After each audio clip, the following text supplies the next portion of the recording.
Naibu Spika. Mheshimiwa Manyanya, jiandaa Mheshimiwa Raymond.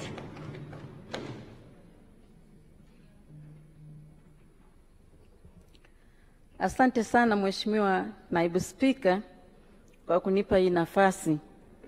Nianzie kwa kumshukuru sana Mwenyezi Mungu mwingi wa rehema kutujalia afya njema, lakini kwa namna ya pekee kabisa niungane na wenzangu kumpongeza na kumshukuru sana Mheshimiwa Rais wetu wa Jamhuri ya Muungano wa Tanzania Dr. Samia Suluhu Hassan pamoja na wote wanaomsaidia. Mheshimiwa Mwenyekiti, Mheshimiwa Naibu Spika, pia nikishukuru chama changu, Chama cha Mapinduzi, kwa kuona kwamba swala la maji ni swala muhimu, ajenda kubwa ambayo ilikuwa kwenye ilani yetu ya uchaguzi, na hivyo kuisimamia kuweza kuitekeleza vizuri.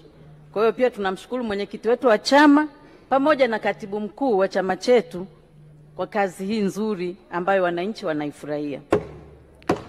Mheshimiwa Naibu Spika, nichukue pia nafasi hii kumshukuru sana na kumpongeza Mheshimiwa Awesu, Juma Awesu, waziri wa wizara hii, pamoja na naibu wake Dr. Kundo, lakini pia kwa namna ya pekee kabisa Injinia Mwajuma, dada Agnes Meena, naibu katibu mkuu, wakurugenzi wote, mameneja wote wa mikoa na wilaya na watumishi wote wa wizara hii kwa usikivu wao, kwa jitihada zao kubwa na ubunifu mkubwa wanaofanya katika kuhakikisha kwamba sekta ya maji nchini inasimamiwa vizuri na kuhakikisha wananchi wanapata maji ambayo ni huduma muhimu kwao.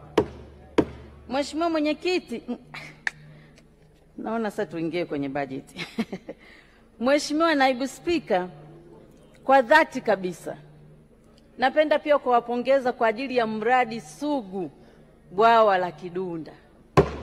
Mradi huu umepigiwa kelele, watu wameuimba, watoto walikuwa hawajazaliwa mpaka wamezaliwa wameenda shule, leo unakuja kutekelezwa mradi huu. Nawapongeza sana. Lakini pia nawapongeza kwa mradi ambao pia ulikuwa sugu wa Same Mwanga, ambao ulikuwa ni donda ndugu, na kwa kweli mradi ule siku ile unaenda kuzinduliwa ndio siku yangu ya mwisho niliyomuona marehemu mzee wetu David Msuya. Kwa hiyo ilikuwa ni kama baraka kwake, ameushuhudia mradi huu mkubwa. Mwenyezi Mungu amrehemu.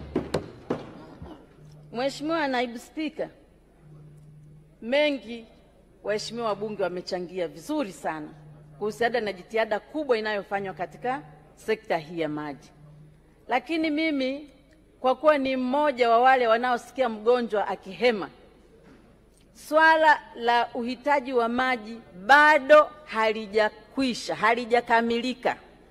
Bado watu wanahitaji maji leo na kesho, na hivyo wanavyokuwa wanaendelea na maendeleo mbalimbali ya ujenzi bado wanahitaji maji. Kwa hiyo niseme kwamba bajeti ambayo imetengwa safari kweli ni kubwa ukilinganisha na kipindi kilichopita, lakini ukilinganisha na mahitaji makubwa ya maji yaliyoko nchini, mimi naomba nimuombe sana Mheshimiwa Rais wangu aendelee kuipa fedha ya kutosha wizara hii ili iweze kuendelea kukamilisha miradi ambayo ipo mbioni kwenye ujenzi, lakini pia na maeneo mengine ambayo bado hatujaanza kuyatekeleza. Mheshimiwa Naibu Spika, swala la maji ni swala la heshima na utu kwa mwanadamu. Siku zote hizi akina mama walikuwa wanateseka, lakini ilikuwa ni kama siri, fumbo, ilikuwa haijulikani sana. Lakini ilipokuja kufumbuliwa fumbo hili, sasa hivi akina mama wengi wana furaha. Mheshimiwa Naibu Spika, hata ukienda kijijini sasa hivi utakuta kwamba hali ya akina mama ni tofauti kabisa. Akina mama sasa hivi wanapendeza, wana furaha kwa sababu tu kwamba sasa wanapata maji kwa unafuu zaidi. Kwa hiyo mimi nikuombe sana Mheshimiwa Waziri, Mheshimiwa Awesu, sisi bwana tembo kilisifia, wewe unajua sana methali, lakini huyu mgema hatumtaki. Tunataka uendelee na jitihada ulizoanza kuhakikisha watu wanapata maji ya kutosha. Mheshimiwa Naibu Spika, pamoja na hayo kuna swala la usalama wa maji. vyanzo vya maji. Sera yetu mpya ambayo imerekebishwa hivi karibuni mwaka huu 2025, sera ya maji, inasisitiza juu ya ulinzi wa vyanzo vya maji. Mheshimiwa Naibu Spika, sasa hivi tunazungumzia mabadiliko ya tabia nchi, lakini vile vile tunazungumzia changamoto mbalimbali za kiafya zinazowapata watu ikiwemo kansa.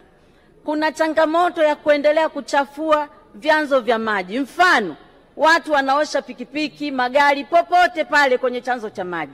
Sasa mazingira kama hayo pia ni uharibifu wa vyanzo vya maji. Iko haja ya kufuatilia na kuweka utaratibu maalum wa namna ya kuwapa watu maeneo hayo ya kuoshea maji ili wasiathiri vyanzo vya maji ambavyo tunavyo. Mheshimiwa Naibu Spika, nishukuru sana kwa miradi ya maji ambayo ilipelekwa katika wilaya ya Nyasa. Nashukuru kwa ajili ya mradi wa maji wa Litui Group, na hivi juzi nilikuwa naomba sana kuhusu fedha za kumalizia mradi ule. Nashukuru wizara imepunguza milioni 300 zimepelekwa, ambazo sasa zitampa mkandarasi nguvu tena ya kuendelea na mradi ule. Lakini pia kuna mradi wa Songa Mbele, Puulu na Ngei, na wenyewe ulikuwa umesimama unasuasua, sasa hivi unaendelea. Lakini tumepata mradi wa Ndengele, Chinula na Mbuyula. Ni mradi na wenyewe wamelilia maji kwa muda mrefu, sasa hivi mkandarasi yuko site. Nashukuru sana. Nashukuru mradi wa Kimbango na mradi wa Kimbango pale Mnambanga. Naomba sana mkandarasi, na yeye bado hajalipwa, ameshafikia zaidi ya 40%, basi asaidiwe aweze kupata fedha. Lakini pia kuna kata ya Luhangalasi ambayo visima vyote vilivyochimbwa hatukubahatika kupata maji, kasoro kimoja kilichotoa maji kidogo. Naomba mzidi kutusaidia. Jimbo la Nyasa linawashukuru, linaheshimu sana mchango wenu. Asanteni sana, Mungu awabariki, muendelee hivyo hivyo. Asante. Naunga mkono hoja. Mheshimiwa Raymond.